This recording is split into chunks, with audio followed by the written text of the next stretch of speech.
लॉकडाऊनमुळे अनेक व्यवसायांचं अनेक क्षेत्रांमधल्या लोकांचं प्रचंड मोठं आर्थिक नुकसान झालंय। तसंच आर्थिक नुकसान पर्यटन क्षेत्राचं देखील झालेलं आहे। याच संदर्भातली वृत्त मालिका न्यूज 18 लोकमतवर आज आपण दिवसभर पाहणार आहोत। पाहूयात याच संदर्भातल्या बातम्या।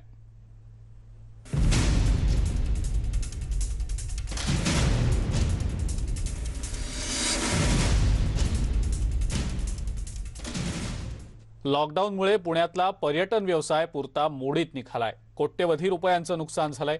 पुण्यात पर्यटन स्थळांसोबतच जिल्ह्यातल्या अनेक भागांमध्ये ऐतिहासिक स्थळं देखील आहेत जिथं पर्यटक गर्दी करत असतात।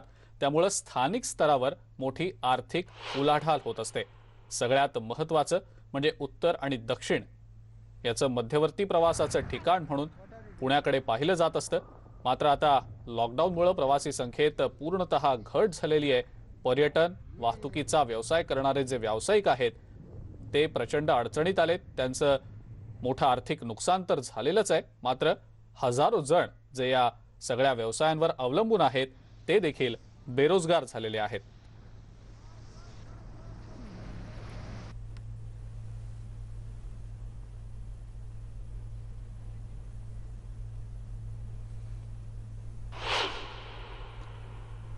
लॉकडाऊनमुळे या सर्व व्यावसायिकांवर मोठं आर्थिक संकट ओढावलेलं आहे।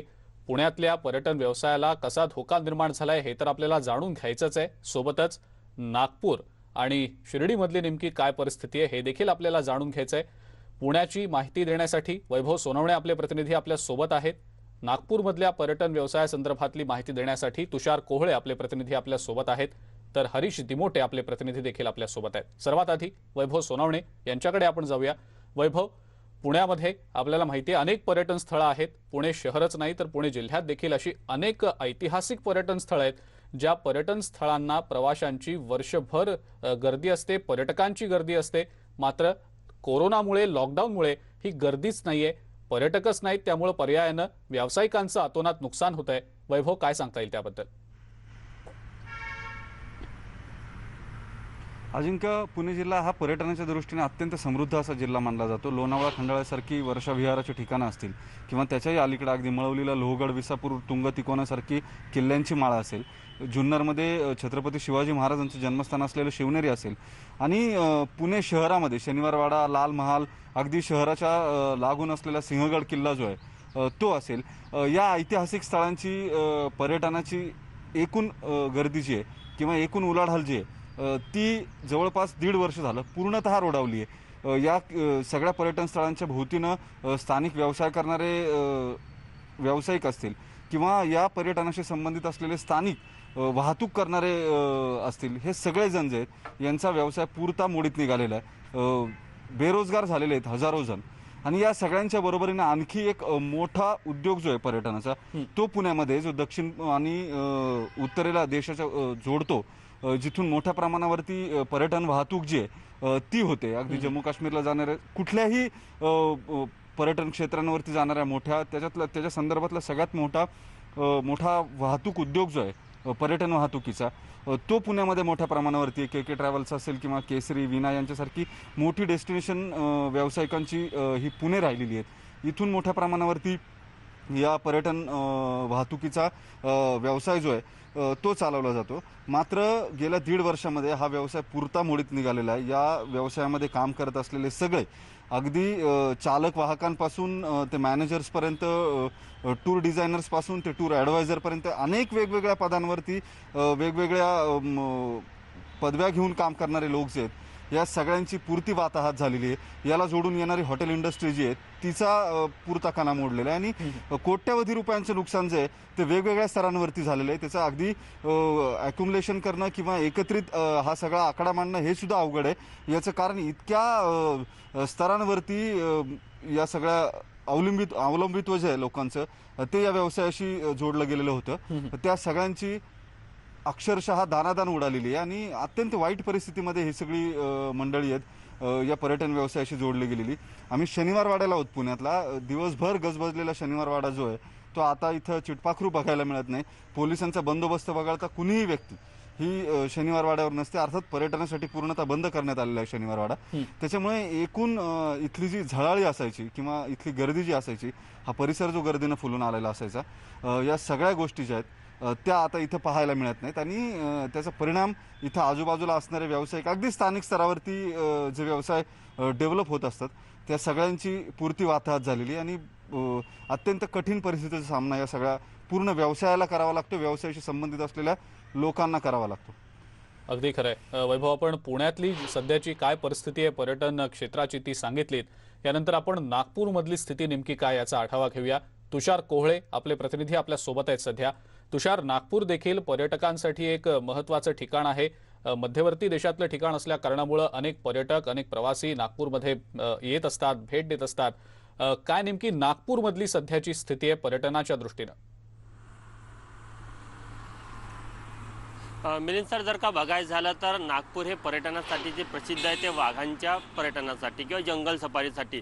आणि नागपूरच्या अवतीभोवती जर का बघितलं तर व्याघ्र प्रकल्प आणि जे अभयारण्य यांची संख्या 9 आहे.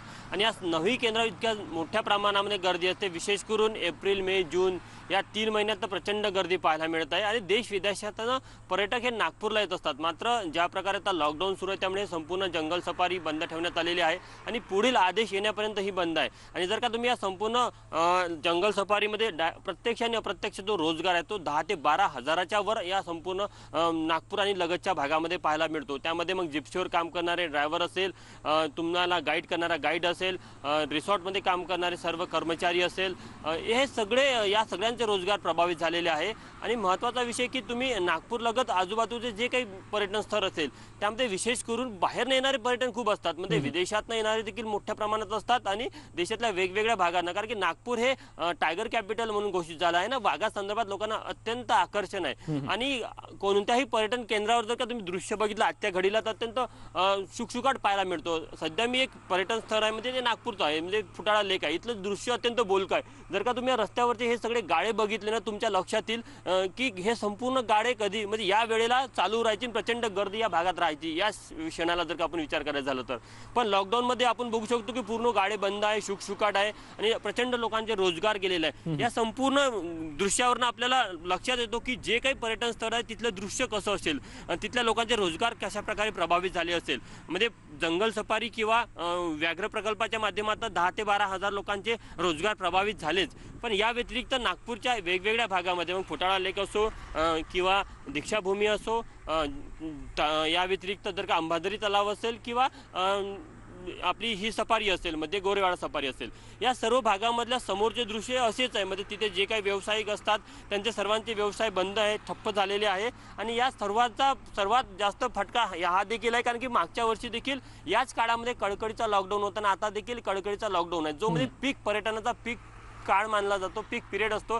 त्या पीक पिरियडमध्ये हा सगळा प्रभाव पाहायला मिळतो. महत्त्वाचा विषय आणखी हा देखील आहे की फक्त छोट्या व्यावसायिक किंवा यांचेच रोजगार गेलेले नाही, तर या पाठीमागे असणारे जे अप्रत्यक्ष लोक असतात त्यांचे देखील व्यवसाय प्रभावित झालेले आहे. एकट्या नागपूर शहरामध्ये फुटाळा लेकचा जर का विचार करायचा झाला तर इथे दिवसाला रोज 5 ते 6 हजार लोक फिरायला यायचे. निदान 200 लोकांना इथं 300 लोकांना रोजगार मिळायचा, त्यांचे घरं चालायचे. आज ते सर्व बंद आहे. आणि या व्यतिरिक्त जर का तुम्ही गोरेवाडा सफारी घ्या किंवा दीक्षाभूमी घ्या, या सर्व ठिकाणची देखील हीच परिस्थिती आहे. त्यामुळे प्रचंड असं आर्थिक नुकसान या संपूर्ण लॉकडाऊनमुळे पर्यटन व्यवसायाचं झालेलं आहे. आणि सर्वात जास्त फटका विदर्भातला, मग ते जंगल सफारी असो किंवा व्याघ्र पर्यटन असो, या व्यतिरिक्त जे इकडे छोटे मोठे जे इतर पर्यटन क्षेत्र आहे तिथे देखील पाहायला मिळत आहे. आणि सगळ्यांना अशी अपेक्षा आहे की लवकरात लवकर लॉकडाऊन उठेल, हे कडक निर्बंध कमी होईल. पण तूर्तताच त्याचं काही चित्र दिसत नाही. नागपूरमध्ये तरी सध्या तसं चित्र दिसत नाही, कारण की नागपूरमध्ये अजूनही कोरोनाचा प्रकोप संपलेला नाही. आजही नागपूरमध्ये 5000च्या घरामध्ये कोरोनाचे रुग्ण निघत आहे. इतकंच नाही तर सध्या नागपूरमधला ॲक्टिव्ह रुग्णाचा आकडा जर बघितला तो 65,000च्या वर आहे. लोकांना अजूनही सरकारी रुग्णालयामध्ये बेड मिळत नाही, खाजगी रुग्णालयामध्ये काही प्रमाणात बेड उपलब्ध झालेला आहे. म्हणजे नागपूरमधली परिस्थिती अजूनही गंभीर आहे. आणि अशा परिस्थितीमध्ये अपेक्षा नाही पर्यटन क्षेत्रात काम करणाऱ्या लोकांना देखील आम्ही विचारलं, त्यांना देखील असं वाटतं की नाही, सध्या एकंदर चित्र बघितलं तर आम्हाला सध्या तरी वाटत नाही की 1 महिना काही दिलासा मिळेल.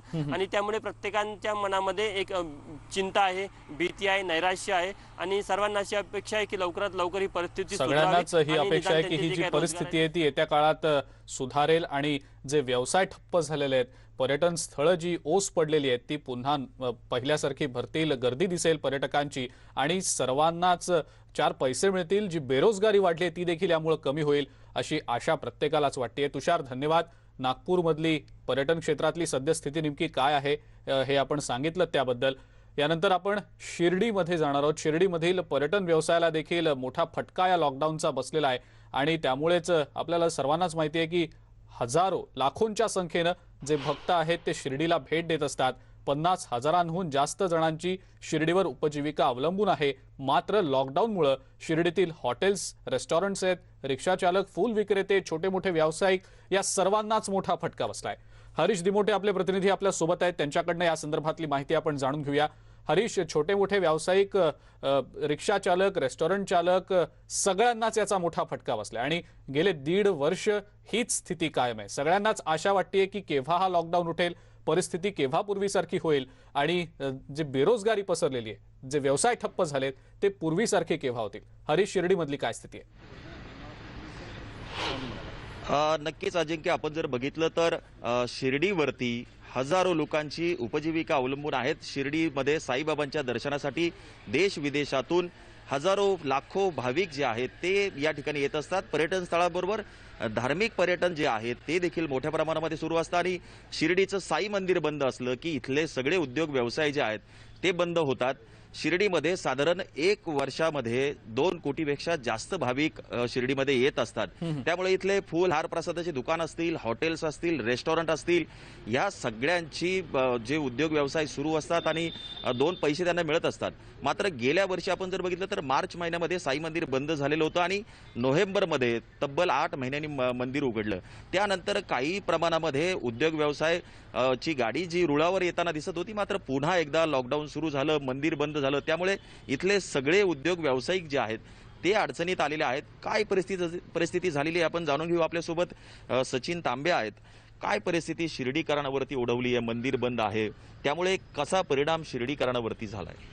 अतिशय मोठा परिणाम, आर्थिक परिणाम जो आहे तो या शिर्डी व परिसरावर झालेला आहे। त्याचं कारण असं आहे की शिर्डीमध्ये जवळजवळ 1000 हॉटेल्स आहेत, जवळजवळ 500च्या वर रेस्टॉरंट आहेत आणि त्याचबरोबर या ठिकाणी फूल विक्रेता असेल शेतकरी, त्याचबरोबर या ठिकाणी छोटासा चहा विक्रेता असेल किंवा प्रसाद विक्रेता असेल, असे वेगवेगळे जे घटक आहेत ते या सगळं अर्थकारण थांबल्यामुळे यांच्यावर मोठा परिणाम झाला आहे। त्याचबरोबर शिर्डीमध्ये अनेक लोकांनी हॉटेल्स देखील भाडोत्री घेतलेले होते। म्हणजे कुठेतरी जे सगळे उद्योग व्यावसायिक जे आहेत ते अडचणीत आलेले आहेत। व्यावसायिकांचं अतोनात नुकसान होतंय आणि ते दिसतंय देखील। शिर्डीतले देखील जे व्यावसायिक आहेत, छोटे मोठे व्यापारी आहेत, त्यांना देखील याचा मोठा फटका बसलाय। यानंतर एक ब्रेकिंग न्यूज आपण बघणार आहोत आणि ही ब्रेकिंग न्यूज मराठा आरक्षण उपसमितीच्या बैठकी संदर्भातली आहे। आज मराठा आरक्षण बाबत मंत्रिमंडळ उपसमितीची बैठक होतीये। या बैठकीमध्ये महत्त्वाचे मुद्दे चर्चिले जाणार आहेत। त्यापैकी एक मुद्दा म्हणजे विशेष अधिवेशन बोलावलं जाण्याची शक्यता आहे। आज दुपारी याबाबतची बैठक होणार आहे आणि या बैठकीत विशेष अधिवेशन बोलावण्याबाबतची चर्चा होणार असल्याची माहिती मिळतेय। मात्र पुनर्विचार याचिका दाखल केली जाणार नाही अशी माहिती सूत्रांकडून मिळतेय। ही आताची ब्रेकिंग न्यूज आपण बघतो आहोत। मराठा आरक्षणाबाबत मंत्री उपसमितीची बैठक आज पार पडतेय। आज दुपारी ही बैठक होणार आहे। या बैठकीमध्ये विशेष अधिवेशन बोलावलं जाण्याबद्दलची चर्चा होण्याची शक्यता आहे। सोबतच पुनर्विचार याचिका दाखल करण्याबाबत नेमका काय निर्णय घेतला जाईल हे देखील आपल्याला बघायचं आहे, पण कदाचित ही याचिका दाखल केली जाणार नाही अशी माहिती सूत्रांकडून मिळतेय। आज दुपारी ही बैठक पार पडणार आहे। अतिशय महत्त्वाची ही बैठक मानली जाते। या बैठकीदरम्यान मराठा आरक्षणाबाबत विशेष अधिवेशन बोलावलं जाऊ शकतं का याबद्दलची चर्चा होईल अशी ही माहिती समोर येते आहे। सोबतच ज्याबद्दल सातत्यानं गेल्या 1 ते 2 दिवसांपासून बोललं जात आहे ते म्हणजे पुनर्विचार याचिकेबद्दल। ही याचिका दाखल केली जाणार नाही अशी माहिती सूत्रांकडून मिळते आहे। या संदर्भातली अधिक माहिती आपण जाणून घेऊया। प्रफुल्ल साळुंखे आपले प्रतिनिधी आपल्या सोबत आहेत सध्या। प्रफुल्ल, आज दुपारची ही बैठक होतीये आणि या बैठकीमध्ये विशेष अधिवेशन बोलावलं जाण्याची शक्यता व्यक्त होतीये, काय सांगता येईल त्याबद्दल?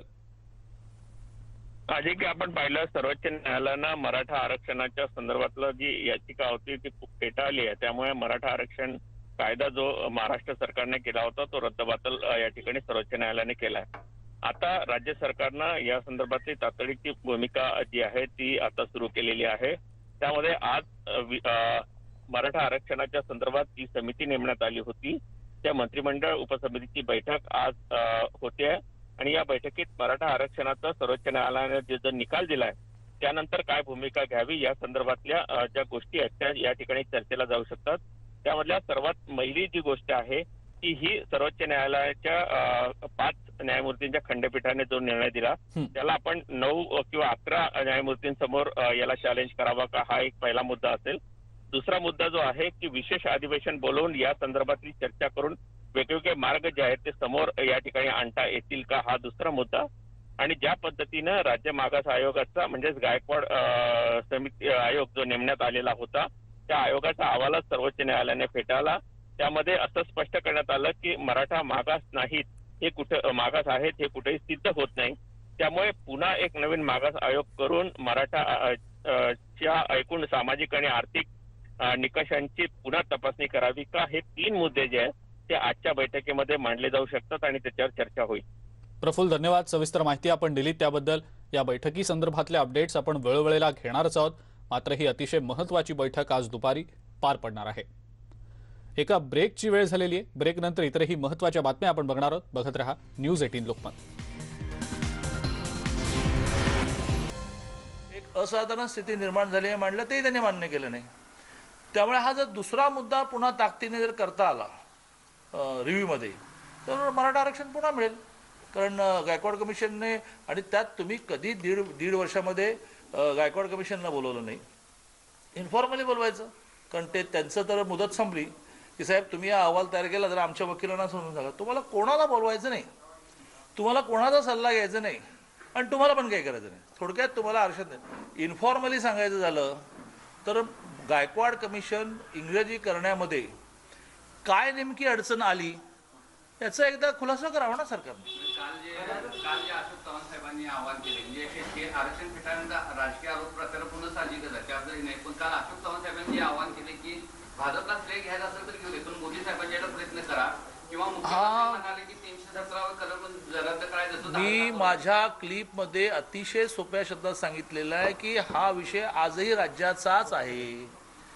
कारण 102व्या घटना दुरुस्तीनंतर सुद्धा एखादा समाज मागास ठरवणं आणि त्याला आरक्षण देणं हा अधिकार राज्याचाच आहे. हे हायकोर्टाने मान्य केलं, सुप्रीम कोर्टाने 2 जजने मान्य केलं, संयुक्त चिकित्सकाने मान्य केलं, लोकसभेने मान्य केलं, राज्यसभेने मान्य केलं, ॲडव्होकेट जनरलने मान्य केलं. मग ह्याच्यात कुठे रोल येतो केंद्राचा? एक.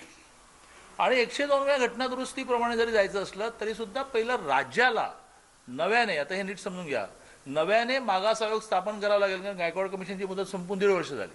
तुम्हाला वेळात नाही मिळाला. नव्याने मागास आयोग रिटायर्ड जजच्या नेतृत्वाखाली फॉर्म करून पुन्हा एकदा मराठा मागास आहे हे राज्याला पहिलं पेपरवर आणायला लागेल. तो रिपोर्ट केंद्राच्या मागास आयोगाला पाठवावा लागेल. मग केंद्राचा मागास आयोग कन्व्हिन्स होऊन राष्ट्रपतीला सांगेल. मग राष्ट्रपती पुन्हा तुम्हालाच कायदा करायला सांगेल. तुमच्या राज्यात मराठा समाजाला मागास ठरवण्याचा कायदा लोकसभेत नाही बनत.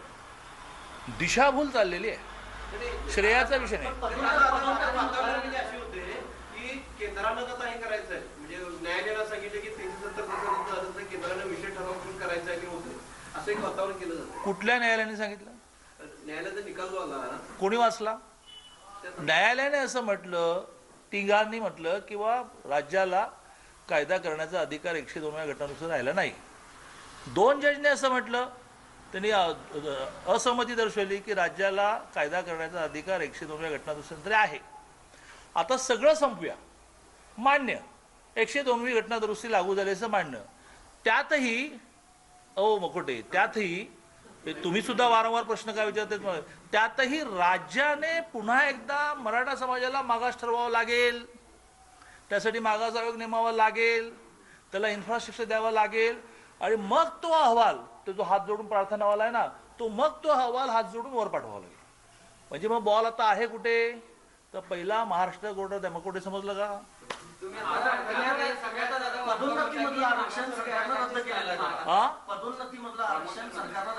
नाही, खूपच संवेदनशील विषय आहे, यावर मी काही बोलणार नाही. गरज नाही, ती घटनात्मक तरतूद आहे. तशा हालचाली आता राज्य सरकारकडून सुरू झालेल्या आहेत. चांगलं आहे. तुमचं सल्ला असेल? काय सल्ला? एका चांगल्या रिटायर्ड जजला जसं गायकवाडांनी मिशन म्हणून काम केलं. तुम्हा सगळ्यांचा इन्फॉर्मल मी खूप वेळ खाईन आणि तुम्हाला खूप किस्से सांगेन, पण असा वेळ खायचा तुमची परवानगी असेल तर किती गायकवाड कमिशनने मिशन म्हणून काम केलं, तर रात्रंदिवस काम करता करता त्यांच्या डाव्या डोळ्याला पॅरालिसिस झाला, म्हणजे पापणी पडली, ती वरच येणार. पूर्ण तो आजार बरा होईपर्यंत माझा एक OSD रोज त्यांना बॉम्बे हॉस्पिटलमध्ये घेऊन जायचा. ट्रीटमेंट केलं की ते ऑफिसमध्ये काम करायला जायचं. हळूहळू तो परमेश्वर पण डोळा बरा झाला, पण डोळ्याला पॅरालिसिस झाल्यानंतर सुद्धा गायकवाडांनी काम केलं. या मिशनने काम करणारा एखादा रिटायर्ड जज घेऊन काम सुरू करा. तुम्ही सांगताय सगळ्या स्तरावर महाविकास आघाडी सरकार अपयशी झालं किंवा त्यांनी सामाजिक आणि कायदेशीर लढाई जे मागं पडलं असं वाटतं ना? आता हे पंढरपूरच्या निकालातून दिसलं. अण्णासाहेब महामंडळाचं विलिनीकरण झालंय राज्य नियोजन मंडळात. विलिनीकरण नाही झालं. अण्णासाहेब पाटील महामंडळ स्किल अँड डेव्हलपमेंट डिपार्टमेंटच्या अंडर होतं. तर अजितदादाला असं वाटतं की मी नीट चालवेन, त्यामुळे अण्णासाहेब पाटील महामंडळ ठेवलं. ते अंडर आणलं नियोजनच्या. सारथी अंडर आणलं नियोजनच्या. 9 महिन्यात काही केलं नाही इफिशियंट अजित पवारांनी. आता ते अण्णासाहेब पाटील महामंडळ त्यांच्या अंडर आणून इफिशियन्सी दाखवणार आहेत. वेल अँड गुड. मराठा आरक्षणाच्या मुद्द्यावरून पुन्हा एकदा चंद्रकांत पाटील यांनी राज्य सरकारवर टीका केली आहे. राज्य सरकार अजूनही दिशाभूल करत असल्याचा आरोप देखील त्यांनी केलेला आहे. पुन्हा एकदा वेळ झाली एका ब्रेकची. बघत रहा न्यूज 18 लोकमत.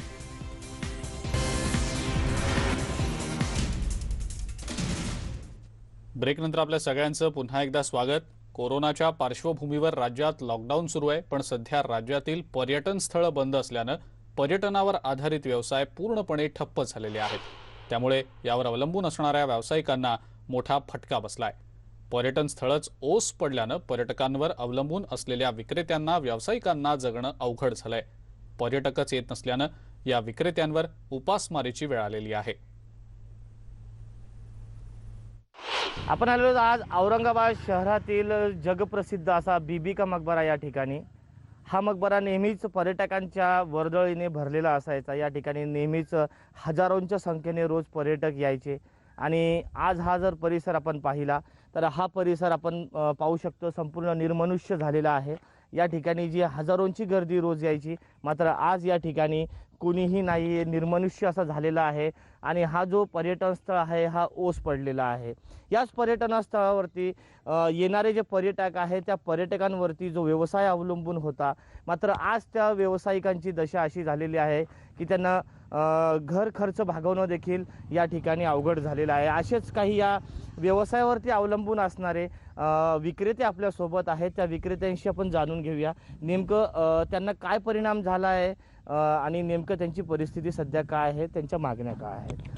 नमस्कार. किती दिवसापासून? आम्ही 40 वर्ष झाले धंदा इथं करतो. आम्ही 40 वर्ष झालं. पायनॅपल, काकडी, फ्रूट हेच विकतो आम्ही. पायनॅपल, काकडी, टरबूज, खरबूज हेच धंदा. आता काहीच नाही ना, आम्ही घरी बसेले. आम्ही घरीच बसेले, काहीच नाही. काय कसं चालवायचं आमचं खर्च पाणी हे सगळं, घर भाड्याचं, धंदा पाणी काहीच नाही. घरीच बसेले आम्ही आता. मग घरचं खर्च कसं भागवलं जातं? हा घरचं कसं तेच मग कसं चालवायचं ते घरी बसेले ना आता. बोल.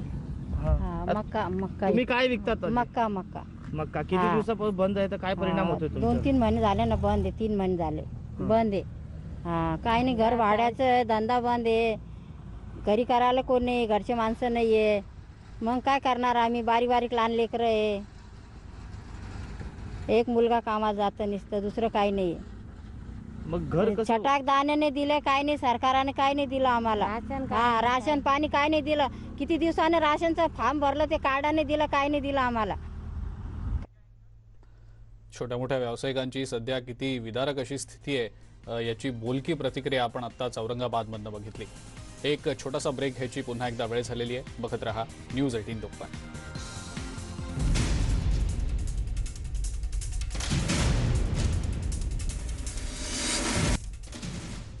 ब्रेकनंतर आपल्या सगळ्यांचं पुन्हा एकदा स्वागत. कोरोनाच्या वाढत्या प्रादुर्भावामुळे लॉकडाऊन करण्यात आला आणि याचा थेट फटका पर्यटन क्षेत्राला देखील बसला. वसईतल्या देखील पर्यटनाला याचा मोठा फटका बसलाय. वसईमध्ये अनेक रिसॉर्ट आहेत, समुद्रकिनारे आहेत, वसईचा किल्ला देखील आहे, अनेक धार्मिक स्थळं आहेत. या ठिकाणांना अनेक पर्यटक दरवर्षी भेट देत असतात. त्यामुळं आता लॉकडाऊन आहे आणि त्यामुळे हे पर्यटक या ठिकाणी येताना दिसत नाहीयेत. व्यावसायिकांचं, छोट्या मोठ्या विक्रेत्यांचं यामुळे खूप मोठं नुकसान होत आहे. काय नेमकी तिथली परिस्थिती आहे जाणून घेणार आहोत. विजय देसाई आपले प्रतिनिधी आपल्या सोबत आहेत सध्या. विजय, वसईमध्ये देखील पर्यटन क्षेत्राला मोठा फटका बसल्याची सध्याची स्थिती आहे. काय नेमकं सांगाल त्याबद्दल? सर, वसईमध्ये 100 कोटीपेक्षा जास्त फटका जो आहे पर्यटन क्षेत्राला बसलेला आहे. त्याच्यामध्ये 5 ते 10 कोटी सरकारचं सुद्धा नुकसान झालंय. माझ्यासोबत इथले व्यापारी आहेत. सर सांगा, काय सांगाल, किती फटका बसलाय आपल्याला? तर आमच्या म्हणजे उत्तर वसई मध्ये जो किनारपट्टी आहे, कळंब, राजुरी, नवापूर, अर्नाळा, ह्यामध्ये जवळजवळ 100 कोटीचा आमचा बिझनेसचा लॉस झालेला आहे. 100 कोटीचा बिझनेस असा की आता आमचा स्वतः रिसॉर्ट आहे मामाची वाडी म्हणून 2004 पासून आम्ही वर्षाला महिन्याला लाख रुपये जीएसटी भरतो. आमच्या माणसांना आता आम्ही आमच्या खिशातून पैसे द्यावे लागतात. बंद केलं तर आम्ही गव्हर्नमेंटला हेच सांगू इच्छितो की आम्हाला पैसे नका देऊ, पण ज्या बँकेची पॉलिसीज आहेत ते इंटरेस्ट रद्द करायला सांगा. मॉनिटरिंग पिरियड आम्हाला जगवलं पाहिजे. जगवलं तर आम्ही हा पुढचा टुरिझम करणार, नाही तर आम्ही शक्य नाही होणार. आम्हाला आत्महत्या करायची आमची पाळी आलेली. तर यांनी सरकारने विचार करावा की बाबा बँकेला, रिझर्व्ह बँकेने इन्स्ट्रक्शन द्यावी की इंटरेस्ट माफ करा, लॉंग टाइम त्यांना मॉनिटरिंग पिरियड द्या, थोडंसं टॉपअप करा. वीज मीटर बिलमध्ये कुठेतरी आम्हाला डिस्काउंट दिलं पाहिजे. वीज बिल आणि याच्यामध्ये जे ते लोन भरतात त्याच्यामध्ये कुठेतरी सूट दिली पाहिजे, अशी मागणी आता येथील पर्यटक व्यवसाय करत. विजय, धन्यवाद. सविस्तर माहिती आपण दिलीत त्याबद्दल. आपण बघितलं पर्यटन क्षेत्राला नेमका कसा फटका बसला या लॉकडाऊनमुळे. पण या सगळ्याचाच विचार केला तर हे सगळं थांबवणं किंवा हा जो लॉकडाऊन हा उठवला जाणं हे आपल्या सर्वसामान्य नागरिकांच्याच हातात आहे. सोपं आहे, फार काही करायचं नाहीये. कोरोना प्रतिबंधक नियमांचं काटेकोरपणे पालन करायचं आहे. काटेकोरपणे जर पालन केलं या सगळ्या नियमांचं तर आपसूक ही कोरोना रुग्णांची संख्या नियंत्रणात येईल. कोरोना मृत्यू जे होत आहेत ते मृत्यूचं प्रमाण देखील कमी होईल. कोरोना प्रतिबंधक नियम तर आपल्याला पाळायचेच आहेत. सर्वात महत्त्वाचं आहे ते म्हणजे मास्क घालणं. मास्क घाला. कोरोना प्रतिबंधक नियमांचं काटेकोरपणे पालन करा. सुरक्षित रहा. बघत रहा न्यूज 18 लोकमत.